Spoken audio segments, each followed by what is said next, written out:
नमस्कार. मी आहे पुण्याच्या खेड शिवापूरच्या हायवेला. समोर ते मंदिर झालं एक नवीन त्रिवेणी मंदिर म्हणून, बघा फेमस मंदिर आहे.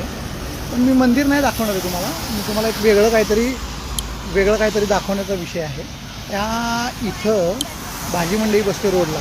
शेतकऱ्यांचा ताजा माल असतो आणि आम्ही नेहमी इथून येता जाता खरेदी करतो. आमची मिसेस तिकडे खरेदी करते.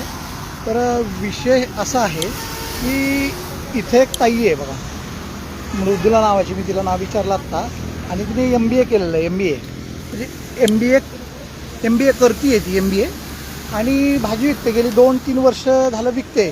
नेहमी आम्ही आल्यानंतर तिच्याकडनं भाजी घेतो. आणि सहज मिसेसनं माझ्या तिला हे विचारलं, तिचं शिक्षण विचारल्यानंतर तिने MBA शिक्षण सांगितलं. ताई, तुझं नाव काय गं? माझं नाव मृदुला. बरं, मृदुला पूर्ण नाव काय? माझं नाव मृदुला कांचन शिळीमकर. कुठली आहेस तू? मी प्रॉपर तशी कुंभवडीची आहे. बरं. इथे साईडला केवढे गावामध्ये राहते. हां, म्हणजे इथलीच आहे लोकल तू. लोकल. आणि किती वर्ष झालं भाजी विकतेस तू? मी आता जसं मी BBA करत होते बरं तसं फर्स्ट इयर पासून हा शॉप सांभाळते. बरं. आता MBA सेकंड इयरला जाईल. MBA सेकंड इयर कुठल्या विषयातून? फायनान्समधून. आणि कुठं कॉलेजला आहेस तू? पुण्यामध्ये. बरं, म्हणजे तुला बिझनेसमध्ये वगैरे आवड आहे पहिल्यापासून. याच्यापूर्वी हा बिझनेस कोण करायचा?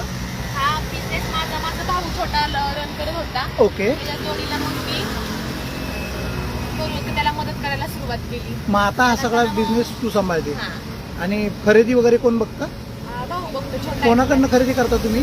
हा लोकल मार्केटचा सगळा शेतकऱ्यांचा बाजार असतो. म्हणजे शेतकऱ्यांमधनं शेतकरी जो पिकवतो भाजीपाला, बरं. त्यांच्याकडून तो गोळा करायचा. बरं. आणि मग तो गोळा करून इकडे आणून आपण मग विकायचं. विक्री करतो. आता आम्ही बघतोय हे सगळे देशी गवार, सगळं देशी दिसतंय बघा. पावटा वगैरे सगळ्या गोष्टी आहेत ना देशी आहेत. म्हणजे हा शेतकऱ्याचा माल आहे, याच्याबद्दल काही दुमत नाही. शेंगा वगैरे पण खूप चांगल्या दिसत आहेत. किती वर्ष झालं करतेस म्हटली तू हे? आता हे जवळजवळ 5 वर्ष होतात. बरं, आता हे सगळं जाऊ देत. आपण एका महत्त्वाच्या विषयाकडे बोलूया. आता तू मराठी पोरगी आहेस. मराठी लोकांना रस्त्यावर बसायला, या सगळ्या गोष्टी करायला कमीपणा वाटतो, बरोबर? तू आता मला हे बिझनेस मॅनेजमेंट सांग. किंवा तू किती पैशाचा रोजचा माल खरेदी करते आणि किती पैशाला विकते आणि किती रुपये तुला रोजचे मिळतात? म्हणजे हे कशासाठी? तर माझ्या फेसबुकला 7-8 हजार फॉलोअर्स आहेत आणि बरेच जण नोकरी करतात, बिझनेस पण काही जण करतात, पण फार कमी जण बिझनेस करतात. त्यांच्यासाठी एक थोडंसं आपल्याला डिटेलिंगमध्ये विचारतोय तुला. तसं म्हणायला गेलं तर मराठी माणूस हा आहे ना, फक्त एक लाज वाटते हा. ह्या कारणामुळेच माग आहे. बरोबर. आपला तर मारवाडी लोक समाज बघायला गेलं हा. तर त्यांनी